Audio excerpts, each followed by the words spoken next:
반갑습니다. 돈쌤 정현주입니다. 이번 주 모두 경제도 한번 이야기를 시작해 볼 건데요. 지금은 아무래도 투자 쪽에서 가장 핫한 아이템을 한번 얘기를 해볼까 하는데, 뭐 뭔지 아실 거예요. 뜸들이지 않겠습니다. 원유죠. 원유인데, 원유 가격이 말 그대로 미쳐 날뛰고 있습니다. 미쳐 날뛰고 있고요. 근데 기름이라고 하면 저 때도 그랬고, 우리 어릴 때 뭐 그런 얘기 많이 들어봤잖아요. 이게 흔히 하는 말이 우리나라의 석유 한 방울 안 나는 나라에서 뭐 이런 얘기 한 번씩은 들어보셨을 건데, 석유 고갈론, 지구와 생각해 보면 참 우리가 왜 예전에 뭐 하나만 나와서 잘 기르자 뭐 이런 걸 했었던 게 지금은 좀 놀랍게 느껴지는데, 이거보다 더 웃겼던 게 사실은 지구와 보면 이제 석유 고갈론이죠. 요즘도 그렇게 학교에서 가르치는지 모르겠는데, 제만 해도 그때는 사실 뭐 원유라는 게 중동에서만 나왔고요.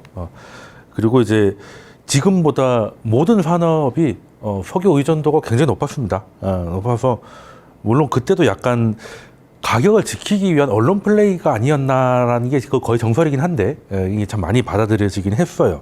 그래서 그때 뭐 여러 가지 얘기는 심지어 뭐 1910년부터 석유 고갈론이 있었는데, 우리가 알고 있는 건 이제 그 피크 오일론이라고 하는 거죠. 이게 하버드 교수라는 분이 1970년대 때 이제 원유 생산이 가장 피크를 찍고 그다음부터 내려와가지고 언젠간 고갈될 거야라는 게 이제 거의 전 세계에 받아들여지던 시절이었습니다. 그리고 그때 당시에 지미 카터 미국 대통령도 80년대에는 석유가 고갈될 거라고 여기저기 기름 아끼자 뭐 이런 얘기를 많이 하셨던 기억이 납니다.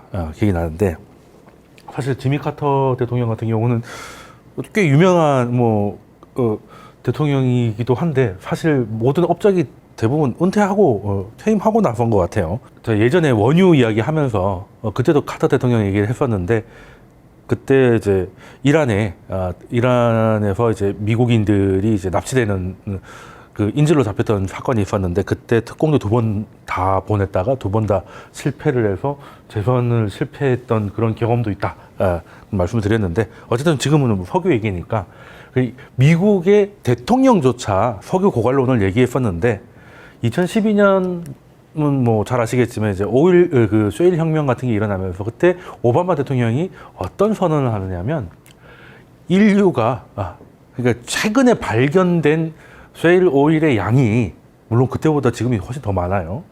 그때만 해도 발견된 양이 인류가 지금보다 사용한 것보다 더 많은 양을 발견했다라고 얘기를 했는데, 사실 이게 지금 와서 보면 굉장한 선언이었던 거죠. 그러니까 미국이 이걸 인정한 거예요. 이거 보니까, 우리가 뭐 50년대 이후 뭐 산업혁명 이후로 뭐 석탄도 쓰고 뭐 원유도 쓰고 했는데, 그거보다 더 많은 게 미국 땅에서 발견된 거예요. 그러면 미국만 땅입니까? 딴 데도 있을 거 아니야. 그리고 중동이 마른 것도 아니잖아요. 그러면 이제 그때부터 미국의 에너지 전략은 수정되고 있었다고 봐야 되는 거죠. 수정되고 있었고, 방향은 같았는데 이제 대통령이 트럼프로 바뀌면서 그냥 방식만 좀 트럼프스럽게 바뀌었던 것 뿐이 아닐까라는 생각을 하고, 제가 지난 모두 경제에서 이제 그 사우디가 원래대로 가격보다는 이제 마켓 쉐어로 가겠다, 점유율로 보고 뭐 가격이 떨어져도 증산 쪽으로 가는 그 회귀했다고 했는데, 미국은 이때쯤 회귀를 한 것 같아요. 그 두 개가 어떻게 보면 맞물렸던 게 최근의 이야기가 아닌가 해서, 지금은 사실 원유 시장은 사실 우리가 보이지 않는 그 아래쪽에서는 거대한 변화가 응축되고 있었던 거예요. 미국도 이제는 그냥, 예전에는 중동을 사우디를 기점으로 해가지고 이제 에너지를 이제 관리를 하고 했는데, 지금은 그럴 필요가 없어졌다기보다는 좀 떨어졌죠. 왜? 뭐 자기 앞마당에서 나오니까요. 그리고 앞마당에서 나온 걸 파는 민간 업체들의 고용도 만만치 않기 때문에 이제는 이제 석유를 팔 생각을 하지, 이제 수입이 아닐 거다. 그리고 사우디는 뭐 미국만 좋은 짓 하지 말고 그냥 가격이 떨어져도 시장은 지키자, 라는 상황이 점점 서로를 향해 달려가고 있었던 상황이었다는 건데, 꼭 문제는 트리거라는 게 하나, 뭔가 문제를 하나 딱 터뜨리려면, 응축됐던 게 폭발하려면 트리거가 있어야 되는데, 그거는 볼 것도 없이 코로나였죠.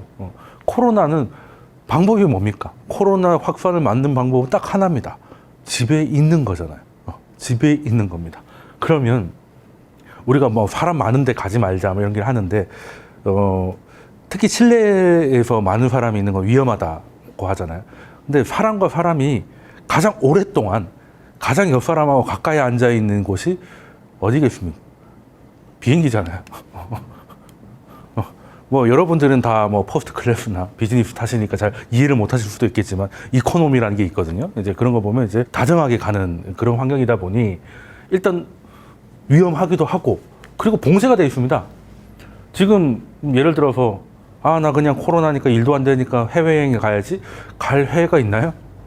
거기가 더 위험할 것 같은데. 그리고 외국에서도 못 오잖아요. 그러면 지금 사람이 못 다닙니다. 이게 보시면 옛날 아파트에 지하 주차장 없는 옛날 아파트, 뭐 대표적인 그 압구정 현대 아파트 같은 데 있죠. 거기 가면 이제 3중 주차 막 이렇게 돼 있지 않습니까? 이런 모습이에요. 빨리 차 빼달라고 전화해야 될 것 같은데 지금 비행기가 이 정도 상황입니다. 한마디로 이게 움직일 수가 없어요. 뭐 비행기만 아니겠습니까? 그러니 수요가 지금까지의 원유의 문제는 사우디의 기저 변화도 증산이잖아요. 감산에서 가격 지키는 거에서 증산에서 시장 지키는 걸 바뀌었다는 건 결국에는 공급이 늘어나는 걸로 바뀌는 거죠. 그리고 세일 혁명은 뭡니까? 그냥 세일이라는 거에서 기름이 막 올라오니까 와 이건 혁명이야. 그것도 공급이잖아요. 지금까지는 다 공급이 결정을 했습니다. 오일 쇼크 때는 이란의 강경파하고 오펙의 강경파들이 이제 감산을 해가지고 이제 가격을 좀 띄우자. 그때도 공급 이슈였습니다. 공급 이슈. 근데 이렇게까지 사람들이 석유를 쓰지 않게 된 일은 처음이죠. 그래서 공급은 늘어나는데 수요가 그냥 주는 정도가 아니라 뭐 전기차로 바뀌고 뭐 이런 뭐 에너지 효율이 2등급, 1등급 올라가는 이런 수준이 아니라 그냥 극단적으로 떨어지잖아요. 그러면 이게 원유라는 게 만약에 뭐 다른 거라면 부피가 작고 오래 가고 그리고 그런 것들은 가격이 싸면 좀 쟁여두기라도 하잖아요. 쌀 때 사두자 뭐 이런 거. 근데 원유는 그냥 사가지고 말통에 넣어놓는 게 아니거든요. 이게 정제된 휘발유나 이런 것들은 그냥 통에 넣어놔도 상관이 없는데 원유는 이제 그 되게 걸쭉한 진흙탕 같은 겁니다. 이거를 그냥 통에다가 넣어놓는 게 아니라 유조선에도 그냥 큰 통에다가 담아서 오는 수준을 넘어서 온도를 맞춰야 돼요. 이게 그냥 두면 굳어버려요. 굳어버리고 그래서 계속 이게 적정한 온도로 데펴놔야 됩니다. 그리고 계속 저어줘야 돼요. 정제가 안 돼 있기 때문에 건더기가 자꾸 내려앉거든요. 그럼 못 쓰게 되니까 안에서 계속 돌려야 돼요. 그럼 원유 탱크 이제 동그란 거 많이 보셨을 건데 그 안에서 밑에는 다 이제 온돌이고 위에는 적고 있다고 보시면 됩니다. 그러면 이 비용이 생각보다 많이 들거든요. 그래서 게다가 원유는 부피가 크잖아요. 우리 마트 가가지고 물건 샀을 때 가장 들고 오기 힘들 때가 뭐 그 생수만 엄청나게 샀을 때 그거 어떻게 들고 들어옵니까? 휴대폰 이런 것들은 200만 원 하지만 가볍잖아요. 근데 생수 200만 원씩 사면 이제 기절하는 거죠. 사다리차 불러야 될 겁니다. 그러니까 저장이 힘들고 부피가 크고 저장 비용이 크니까 뭐 다른 것들은 뭐 금이 빠졌다 그러면 나라도 금 좀 사놓지 뭐 이렇게 되는데 원유는 사다 쟁여놓을 수도 없어요. 그러니까 다른 것보다 이게 수요와 공급이 딱 맞아 떨어져야 됩니다. 그렇지 않으면 공급이 조금 많아지면 가격이 훅 내려가고 수요가 조금 늘어나면 가격이 훅 올라갑니다. 맞게 움직이기 때문에 대표적인 게 또 반도체도 그렇죠. 반도체도 그렇습니다. 이게 주문을 지금 한다고 해서 지금 바로 해줄 수 있는 게 아니기 때문에 그래서 가격이 급락을 합니다. 뭐 그랬더니 원유가 갑자기 그 며칠이었죠. 날짜가 기억이 안 나는데 뭐 한 30% 넘게 빠지기 시작하고 우와 이게 뭔 일이야 뭐 하고 있는데 이때 많은 사람들이 4년 전 오늘을 생각을 해야 되죠. 2016년의 2월 저랑 같이 투자를 오래 해오신 분들, 제 고객분들은 2016년 2월을 기억하실 겁니다. 그때 저랑 고객분들은 원유 투자에 들어갔었죠. 그리고 평균 수익률 79%를 내고 실현했었는데 지금은 들어가지 않았습니다. 지금은 들어가지 않은. 왜? 그때랑 지금이랑 뭐가 달랐냐? 딱 같은 건 하나밖에 없어요. 가격이 많이 떨어졌다는 겁니다. 그러면 그래프를 한번 보면서 설명을 드릴게요. 자, 이게 원유의 2014년 후반부터 한 7월부터 미친 듯이 떨어지기 시작하죠.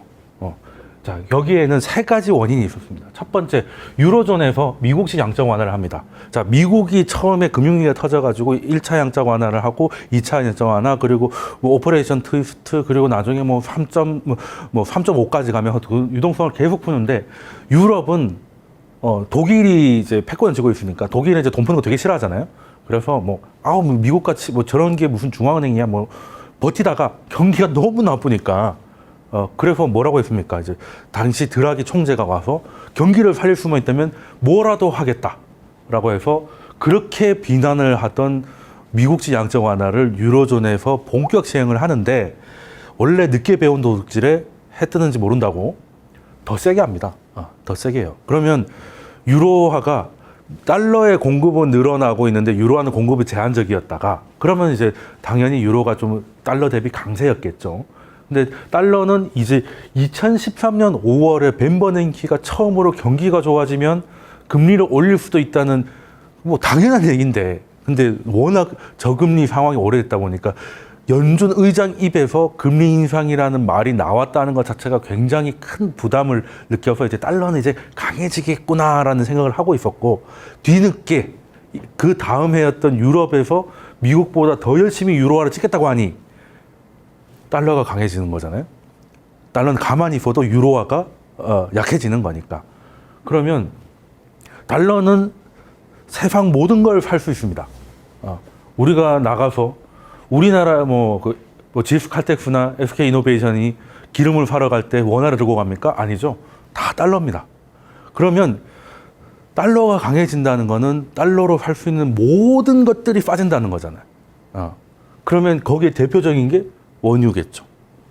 달러가 강해지면 원유는 떨어질 수밖에 없고, 그런데다가 러시아가 원유 생산을 확대합니다. 그냥 이때 쉽게 말해서 물론 이 정도까지 떨어질 거라고는 생각 못했겠지만, 약간 밀리기 시작할 때, 야, 이때 우리가 확 해서 이제 중동만 장사할 게 아니라 우리도 이제 시장을 좀 점유율을 좀 높여보자, 이런 생각을 하고, 러시아가 이 와중에 증산하겠다고 발표를 해요. 이 와중에. 그러니 유가는 자체적으로도 하락 요인이 생겼고 달러 강세는 점점 강해집니다. 그러니까 속절없이 무너지는 거죠. 속절없이 무너지는 건데, 여기서 느낌이 좀 오셔야 돼요. 어떤 것 때문에 빠졌냐? 수요는 그대로입니다. 수요는 그대로죠.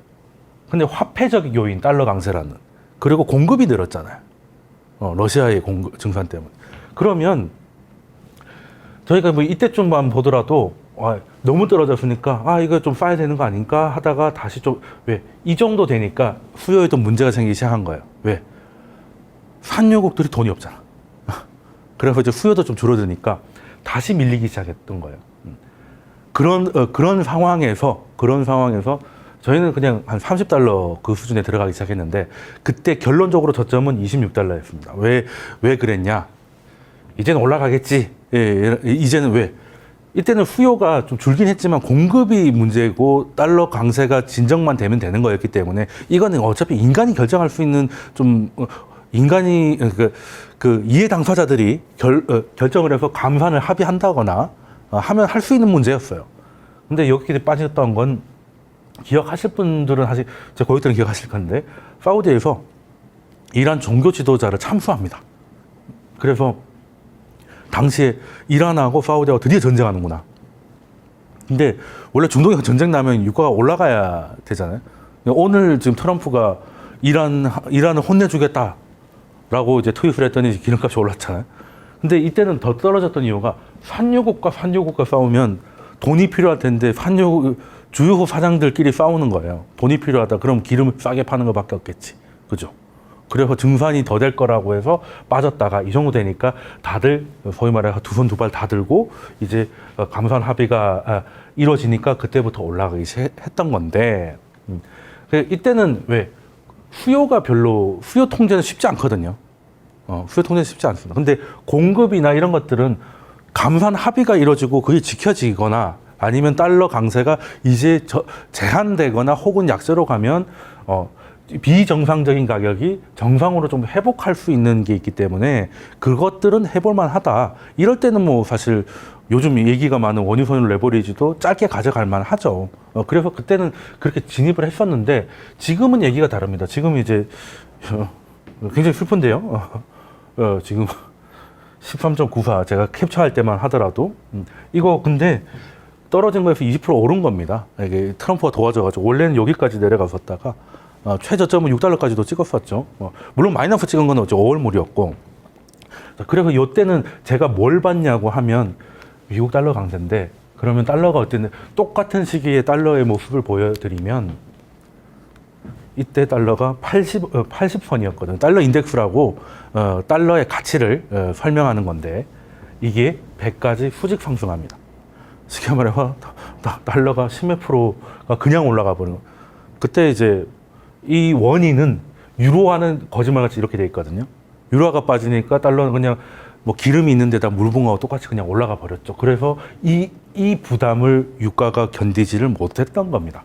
그래서 사실 이것만 좀 해결이 되면 나중에는 좀 어느 정도 지금도 사실 달러가 좀 높은 상황이긴 한데 최근에 이렇게 오른 거 하고요. 2014년 하반기에 오른 거는 레벨 자체가 다릅니다. 레벨 자체가 다르고 요것도 요거지만 수요가 어느 정도 줄었냐 딱 보면 아시는 게 이게 동남아인데요. 1년 전에 비행기들이 돌아다니는 겁니다. 뭐 굉장히 징그럽게 막 날파리처럼 돌아다니고 있죠. 최근입니다. 맑은 하늘. 거의 대부분 화물기예요. 여객은 90% 줄어들었습니다. 90% 줄어들어요.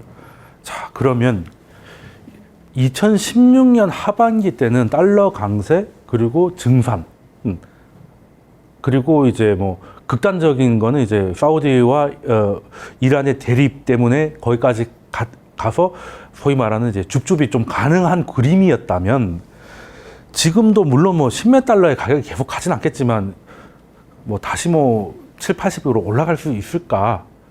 저는 굉장히 회의적이고 사실 여기 보시면 개미들이 용감해요. 어제입니다. 어제인데 이게 원유 선물을 이제 쉽게 말해 많이 떨어졌으니까 이제 저가 매수하겠다는 건데 이게 왜 1등이냐면 원래 2배짜리가 있는데요. 레버리지가 거래 정지가 되니까 그냥 이 2배짜리가 안 되니까 1배짜리라도 사는 겁니다. 그 필사의 매수를 보여주는 뭘 믿고 저렇게까지 하는지 물론 뭐 투자의 생각이 뭐 제가 다 맞는 게 아니지만 야 이렇게까지 쏠리는 게 이게 보시면 이게 수급이 개인이거든요. 22일입니다. 22일 보면 이건 이제 매도한 거니까 빼고 매수한 게 1등이 기름이고요. 2등도 기름입니다. 2등이 요것도 그리고 선물 인버스. 그러니까 시장을 그러니까 지금 보통 개인 투자자들이 어떤 뷰를 갖고 있는지 여기서 딱 나오는 거죠. 시장은 떨어지고 원유는 반등할 것이다. 근데 지금 약간 좀 지금 현재까지는 반대로 되고 있지 않습니까? 그래서 지금 포기하는 사람도 나옵니다. 예, 포기하는 사람도 나오는데, 근데 또 여기 또 인버스는 또 돈을 좀 벌었겠네요. 또 그래서 지금 보면 사실 하루 전거를 했어야 되는데 하루 전거에 보면 이제 이 2배짜리가 엄청나게 거래가 되고 그래서 저는 사실 이거는 수요의 문제고 봉쇄가 다 풀려도 수요가 빨리 돌아올까요?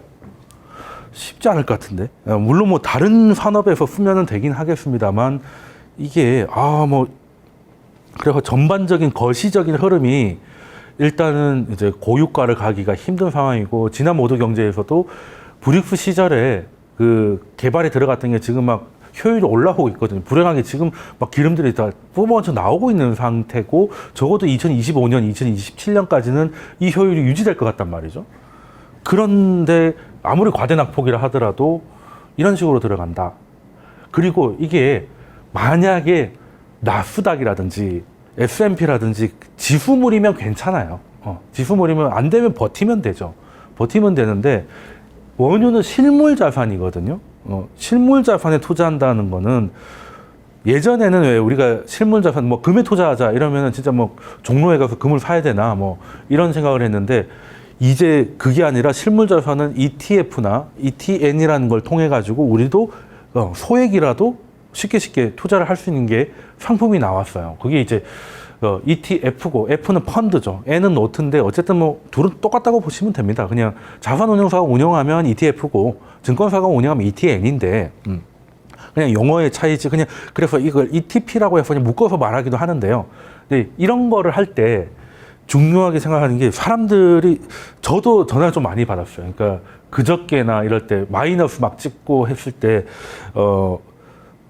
뭐 제 고객은 뭐 저희가 뭐 추천 안 했기 때문에 안 했는데 아는 분들이 어떻게 연락이 와가지고 이제 꽤 이제 원유에 투자하신 분들이 그냥 얘기를 해보니까 결론은 현물에 투자한다고 생각하고 있더라고요. 그러니까 실물 자산인데 실물 자산을 기반으로 한 선물 지수에 연결되는 게 ETF, ETN이거든요.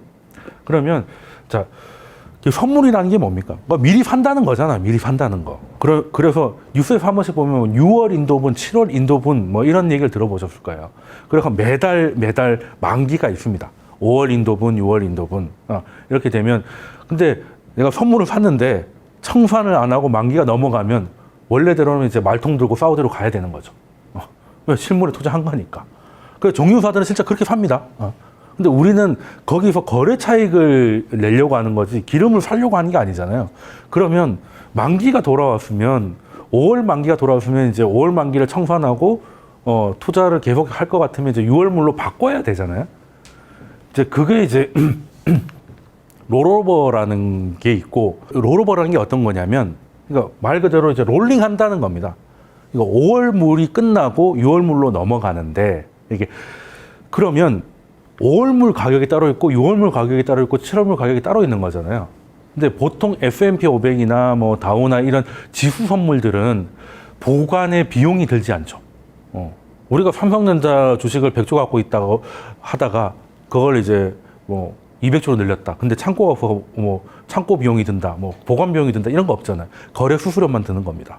근데 원유는 나중에 이 만기가 되면 실물로 받아 실물 자산이니까. 그러면 지수는 6월이나 7월, 8월, 9월물이 이렇게 있으면 정상적인 상황일 때 멀면 멀수록 가격이 더 비싸죠. 별일 없으면 자본시장은 이제 우상향을 하니까. 뭐 그렇다고 크게 차이는 안 나는데 이걸 보고 이제 어려운 말로 콘덴고라고 해요. 근데 원유같이 실물 자산의 경우는 이후께 더 쌉니다. 보통은 백오데이션이라고 하는데 근데 그 시장은 계속 하락할 거라고 생각을 하면 백오데이션이 돼서 이게 조금 우려감이 있다 이런 얘기를 하는데 실물 자산은 백오데이션이 정상적이다라고 해서 내추럴 백오데이션이라는 말도 자주 씁니다. 그런데 문제는 다음 게 쌓야 되잖아요. 그러면 5월물이 20달러고 6월물이 18달러면 20달러에 팔아서 18달러를 샀으니까 오히려 더 늘어나죠. 이게 내추럴 백오데이션인 건데 문제는 지금은 워낙 싸서 6월, 7월은 지금보다 올라갈 거야 라고 생각을 하고 있으면 5월물이 20달러면 6월물이 예를 들어 30달러에 거래가 되면 5월물을 팔고 6월물을 사야 되는데 주당 20달러에 팔아서 주당 30달러에 사야 된다는 거죠. 이 자체부터 벌써 33% 하한가 한번 맞고 들어가는 거죠. 이런 게 슈퍼 콘덴글이 너무 벌어져 있다는 거예요. 왜? 원유는 지금 5월 인도분을 팔지 않고 만기를 맞으면 물건을 받아와야 되잖아요. 근데 받아올 데가 없어요. 창고가 없단 말이죠. 그러면 이거 받아오면 보통 일이 아니니까 싼 값이라도 팔아야 된다고. 그리고 공짜로 줘도 비용이 생긴다는 거죠. 왜? 말씀드렸잖아요. 이거 데워야 되고 저어야 되고 쌓아놔야 되니까. 그리고 배송료 어떡할 거예요. 그래서 극단적인 경우가 나옵니다. 내가 돈을 줄 테니까 내 기름 좀 사줘. 이런 상황이 좀 나오는 건데 이거를 보시려면 CME에 가시면은 각 월물별로 가격이 나와 있습니다. 자, 이거는 그나마 박살나기 전이긴 한데 5월물이 5.39달러에 거래되고 있네요. 근데 6월물이에요. 13.11달러입니다. 그러면 ETF, ETN을 가지고 있는 사람들은 원유를 실물로 받을 리가 없잖아요. 그러면 요거 팔고 요걸 사야 돼요. 그러면 한 주에 5달러에 팔아가지고 한 주에 13달러에 사야 됩니다. 기절하는 거죠. 그러면 원유가 올라도 여기서 까먹은 게 너무 많아서 오르지가 않아요. 근데 심지어 또 그 와중에 더 내려가고 있죠. 그런데 이제 7, 8월부터는 좀 정상입니다. 그나마 이건 이제 극단적인 경우 이렇게까지 차이 안 나요 원래. 근데 보통 보면 한 이 정도 차이가 정상입니다. 이게 보관 비용이구나라고 생각을 하시면 되거든요. 뭐 근데 지금은 이제 근데 이것도 사실 백오데이션이 아니라서 내추럴하다고 볼 수는 없죠. 지금 정상 상황은 아닌데 그나마 지금의 극단적인 상황에서 조금 좀 넣어진다. 원래대로면 이게 뒤로 갈수록 저렴해져요. 저렴해지는데 이런 롤오버 비용에 대해서 사람들이 모르죠. 그러니까 선물인 것도 몰랐고 선물이 매달 만기가 있어가지고 이런 걸 해야 되는지도 몰랐고 그리고 또 문제는 뭐 이거는 이렇다 치더라도 하나 더 문제가 있는 게 뭐냐면 롤오버에 대해서 조금만 더 설명드리면 근데 왜 어떻게 원유가 실물이 있는데 차에다가 기름을 넣으면 쓸 수 있는 사용 가치가 있는데 어떻게 마이너스가 될 수가 있느냐 그런 생각을 저도 뭐 하도 신기해가지고 캡처도 여러 번 해놓고 했는데 이게 원유 ETF가 꽤 여러 개 있지 않습니까? 근데 전 세계에서 원유에 투자하는 가장 큰 ETF가 이제 US 오일이라고 해서 USO라고 티커 검색을 하시면 나오는 대형 ETF가 있는데 이건 이제 원유에다가 투자하는 ETF 중에 가장 큽니다. 그러면 이 ETF를 운영하는 펀드 매니저가 고민에 빠진 거죠. 이 ETF는 가장 근원물, 가장 가까운 걸 100% 채우고 있어요. 그러니까 5월이었으면 4, 5월이면 그냥 이걸 100% 갖고 있는 거예요. 이걸 100% 갖고 있습니다. 그러면 콘텐고가 너무 심하니까 롤오버 비용이 박살나는 거잖아요. 고민에 빠진 거죠. 야, 이거 어떻게 해야 돼? 이런 식으로 되면 그냥 원유 가격이 옆으로 가든지 옆으로 가도 이것 때문에 계속 내려갈 것이고 올라가도 이것보다 못 올라가면 또 내려갈 거 아닙니까? 야, 이거는 보통 일이 아니다 라고 해서 전략을 바꿉니다. 전략을 어떻게 바꾸냐? 이제는 제일 가까운 달 거 100% 몰빵했는데 33%, 33% 이런 식으로 나눠가지고 3-4달로 바꾸겠다. 그럴 수 있죠. 그러면 요만큼만 롤오버를 하면 되니까. 근데 문제는 지금까지 이렇게 하다가 이제부터 이렇게 바꾼다는 거잖아요. 그러니까 그럼 지금까지 가지고 있었던 5월물은 어떻게 할 건데? 5월물을 그래서 이 ETF가 갖고 있는 전체 물량을 25%를 갑자기 매도를 쳐요. 왜? 이거 팔고 6, 7, 8을 걸 살려고. 근데 그랬더니 어쨌든 5월 달 거는 슬금슬금 내려가고는 있었지만 그래도 한 17달러 뭐 이렇게 버티고 있었습니다. 근데 이 ETF는 헤지펀드가 아니라서 이런 거 다 뉴스에 띄워요. 이렇게 바꿀 거라고. 그리고 펀드 매니저들은 참고 보면 다 압니다. 얘네들 엄청나게 던지네? 그럼 우리도 던져야 되겠네? 이런 상황이 벌어진 거죠. 이게 또 그래서 주유소에 누가 불을 질렀냐라고 찾아보니까 이 양반이 이제 라이터를 켰구나.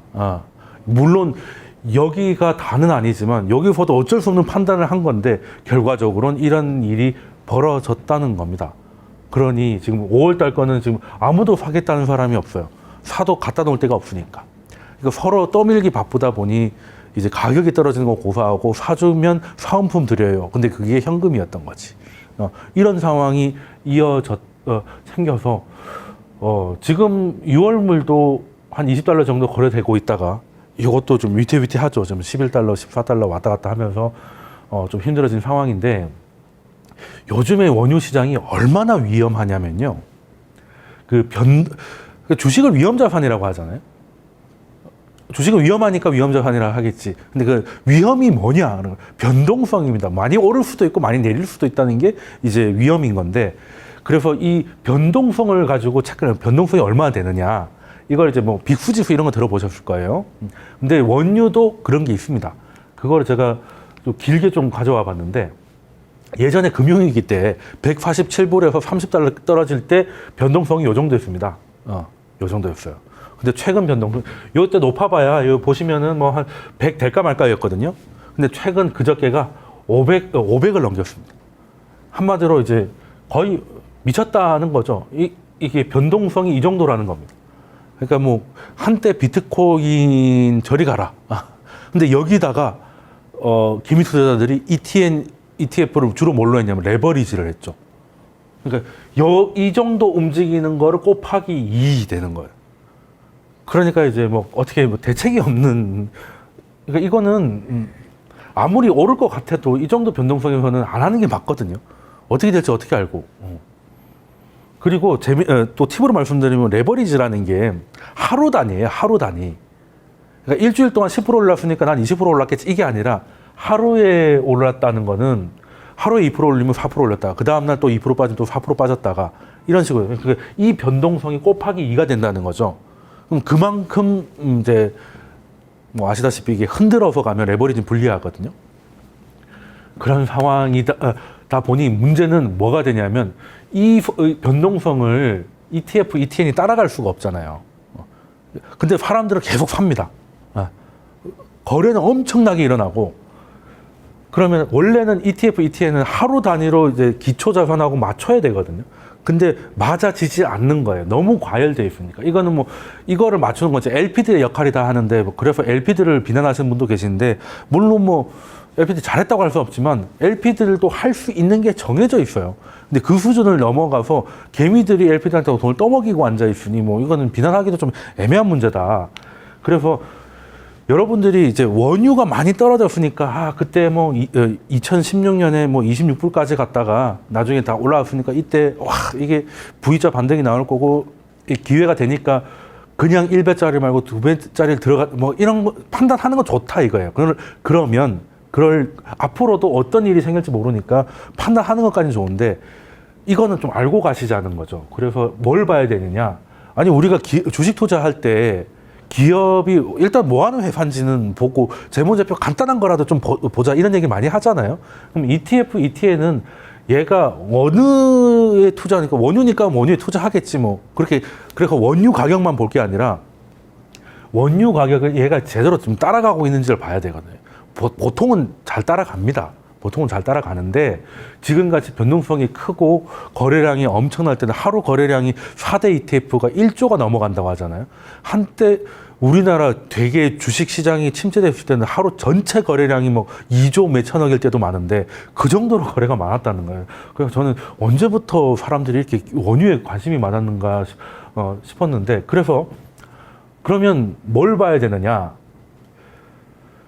ETF 가격만 볼 게 아니라 기초 자산에 연결돼 있다고 하잖아요. 그럼 기초 자산이 얼마인지를 봐야 됩니다. 그러면 자 요즘 말 많은 신한 레버리지 지금 뭐 거래 정지돼 있는데 이거 캡처할 때까지만 해도 그날도 하한가였죠. 650원입니다. 650원인데 문제는 이게 지수를 따라가잖아요. 그러니까 ETF는 NAV라고 해서 이제 순자산 가치, 이게 진짜 가치예요. 진짜 가치.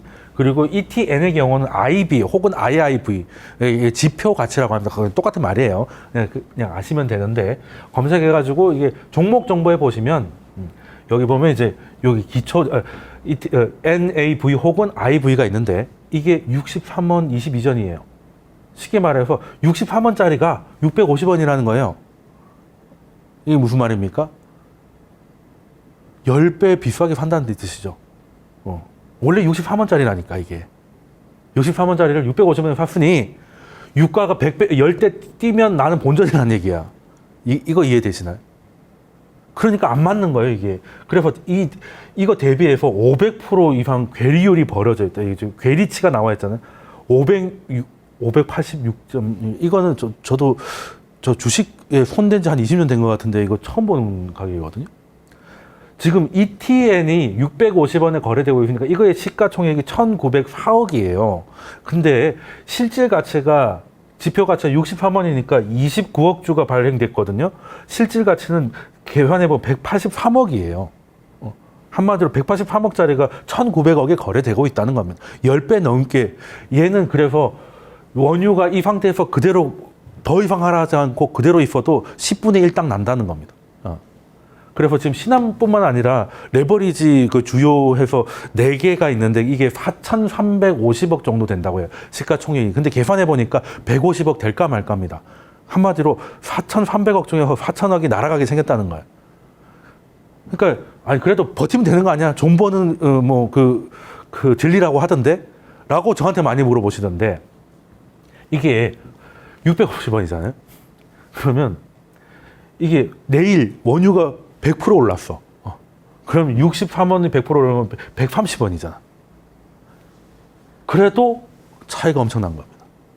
그러니까 이게 되려면 원유가 지금 14달러라고 보면 180달러가 당장 이번 달 안에 돼야 돼요. 그러지 않으면 그냥 쉽게 말해서 상패라고 보시면 돼요. 청산됩니다. 그러니까 제가 저한테 물어보신 분들이 대부분이 2,000원 초반에 많이 파셨더라고요. 이걸 파신 분들은 2,000원 초반에 많이 파셨는데, 차트를 보시면 뭐 요때쯤 그래도 많이 떨어졌을 때 한 거죠. 많이 떨어졌을 때 여기 4,000원이니까 충분히 여기 한때는 15,000원이었습니다. 올해 초에는 15,000원이었고, 그리고 코로나 확산이 임박하기 전에는 2월 20일에는 그래도 10,000원이 넘었어요. 그런데 2,000원이야. 와, 이거 너무 매력적인 가격인데? 라고 생각을 할 수도 있었겠죠. 지금 결과를 아니까 그렇지만 그럴 수 있었겠지만, 그때도 이미 괴리율이 벌어지기 시작했다는 거거든요. 물론 지금처럼 벌어지지는 않았지만. 그래서 충분히 저점이라고 생각을 했는데, 그게 지금은 제가 보니까 한 2,300원 정도에 사신 분이 주당 한 60원 정도에 청산된다고 보셔도 돼요. 왜냐하면 괴리로 벌어져 있는 거 계속 벌린 상태로 이거 올리면 되는 거 아니에요? 라는데, 이렇게 벌어져 있으면 거래 정지 계속 때립니다. 이건 말이 안 되는 거잖아. 그래서 결국에는 둘이 만나게 하는데, 얘가 올라갈까 싶겠습니까? 얘가 올라가기 싶습니까? 그냥 거래 풀리면 그냥 점화를 계속 찍는 거예요. 점화를 계속 찍는 거지. 그러다가 마이너스까지 갈 것 같다? 그러면 이제 그 ETF나 ETF는 청산합니다. 그냥 우리 주식을 샀는데 그에서 망해버리면 정리매매라고 하잖아요. 30분의 1 가격에 살 사람 사고 팔 사람 팔고 해서 이제 그걸로 끝내잖아요. 그런 상황의 가능성이 높아졌다는 거죠. 제가 신한만 얘기하는, 신한만 이런 게 아니에요. 이게 그냥 이상하게, 특히 제가 신한 얘기를 한 이유가 아까 USO랑 똑같습니다. 근월물에 닿습니다. 그래서 만기가 다가오면 만기 5일 전부터 20%씩 다음 근월물로 롤오버 시키는데, 물론 그 비용은 여기에 다 녹아 있기 때문에 이 가격하고 원유 가격하고 이거하고가 따로 놀기 시작하는 거예요. 근데 사람들은 원유를 샀으니까 원유 가격만 보잖아요. 근데 실질적으로 이걸 봐야 됩니다. 근데 이제 지수물 같은 거, 코덱스 200 같은 이런 것들은 괴리율 차이가 여기는 580%잖아요. 원래는 마이너스 0.47? 이런 식이에요. 해봐야 1%입니다. 마이너스면 오히려 지표 가치보다 더 1% 싸게 사는 거죠. 그게 사실 정상인데, 이거는, 그러니까 쉽게 말해서 거품인 거예요. 기초자산을 안 보고 원유 가격 많이 떨어졌네? 라고 보니까 이런 사태가 벌어졌다는 거예요. 그래서, 그 원유 투자하겠다는 생각이 틀렸다는 건 아니에요. 틀렸다는 건 아닌데, 그러면 요거를 사면 내가 생각하는 대로 이 ETN이라는 도구가 나의 투자 아이디어를 그대로 실현시킬 수 있는 상태인가는 봐야 되는데, 그게 안 되는 거는 이게 고급 정보도 아닙니다. 그냥 MTF 깔아가지고 수시는 증권사에서 검색해서 종목 정보만 보면 첫 화면에 바로 나오는 거예요. 그 4개 중에 똑같은 레버리지가 4개가 있으면 괴리치가 제일 적은 걸 사야 되니까 한번 골라보려고 하면 똑같은 것 중에 그나마 괴리치 제일 적은 게 제일 좋은 거니까 라고 봤는데 깜짝 놀라요. 이게 뭐야 이게? 이렇게 되는 거죠. 그러니 이게 참 쉽지 않습니다. 이게 알고 보면 정말 멀리 있는 것도 이게 한 달에 몇백만 원씩 주고 블룸버그 터미널을 깔아야 받아볼 수 있는 정보도 아니고, 그냥 휴대폰에서 주식 계좌만 있으면 얼마든지 볼 수 있는 거였는데, 이게 좀 겪고 나니까 안 거지. 좀 그런 부분이 없지 않았다는 좀 생각이 들고요. 그래서 참 지금까지는 약간 저는 그래도 좀 이해가 되는 게, 한때 비트코인이 유행을 했고 또 서울 아파트가 또 모든 이야기를 잠식을 했다가 지금은 또 이제 주식이었다가 이제 원유까지 오게 된 것 같은데, 거기에 대한 거는 이제 나쁘게 말하면 한탕주의다 이렇게 비난할 수도 있겠지만, 저는 사실 일반 사람들이 뭐 노동소득이 뭐 이렇게 월급 받아가지고 답이 없으니까 마음이 조급하다 보니 이렇게 된 일이 아닌가 이런 생각이 좀 들고요. 그래서 뭐 저뿐만 아니라 요즘에는 뭐 이런저런 뭐 유튜브에도 좋은 내용도 많고 하니까 좀 그래도 사기 전에 최소한의 기본권은 보시고 하시는 게 좋겠다는 생각이 들고, 그리고 이제 어떻게 보면 정반대가 됐잖아요. 원유는 V자 반등을 할 것 같았고 이제 그 얘기가 기억에 남습니다. 한때 유가가 떨어지면 언론에서 나왔던 얘기가 미국의 제일 업체가 위험하다. 그럼 미국이 위험하면 트럼프가 재선이 힘들 거니까 트럼프가 전쟁을 해서라도 가격을 높여주겠지라는 생각으로, 뭐 물론 그거는 뭐 완전히 틀렸다고 볼 수는 없죠. 실제로 오늘 이란에 대한 그런 이야기를 한 거 때문에 뭐 한 20% 오른 것도 있으니까, 뭐 물론 여기서 20% 올라봐야 뭐 이게 원가니까 이게 원가니까 그렇긴 합니다만, 그리고 시장은 더 떨어질 거라고 해서 요즘 뭐 곧버스라고 그러죠. 인버스 레버리지를 좀 했는데, 참 어떻게 보면 또 개미들이 뭐 꼭 반대가 된다 뭐 이렇게 비아냥거리고 싶은 마음은 없는데, 사람들이 다 똑같은 생각을 하다 보니까 한쪽으로 쏠림이 생기는 건 분명한 것 같아요. 분명한 것 같고, 시장이 그쪽으로 가려고 해도 워낙 그렇게 많으니까 못 간 것도 있지 않느냐. 따지고 보면 투자에 있어서는 어떤 일도 생길 수 있는 게 투자의 세계거든요. 금리가 마이너스인 건 이제 놀랍지도 않죠. 그리고 이제 심지어 원유도 마이너스로 받습니다. 못할 게 없어요. 그리고 뭐 중앙은행이 오늘 새벽에는 ECB가 또 정크펀드까지 하겠다고 발표도 나오고, 무슨 일들이 벌어질지 모르는 게 투자의 세계예요. 그러니까 이거 위험해 저거 위험해 하면 할 거 아무것도 없는 거 맞습니다. 그러면 결국은 예금밖에 없죠 뭐. 그런데 그래서 하긴 해야 되는데, 대신에 투자에 있어서는 아무리 기회가 된다 하더라도 나한테는 그게 칼이 될 수가 있거든요. 만약에 내 생각대로 안 될 수가 있잖아요. 그게 위험한 거거든요. 만약에 안 되면 당연히 땡큐인데, 안 됐을 때 내가 시간을 벌 수 있거나 대책이 있나? 이건 한번 해봐야 돼요. 시뮬레이션 돌려봐야 돼요. 이게 스트레스 테스트라고 하죠. 내가 이거 대출 받아가지고 ETN에다가 이렇게 넣었어요. 근데 잘 되면 땡큐인데 안 되면 어떡할 거냐.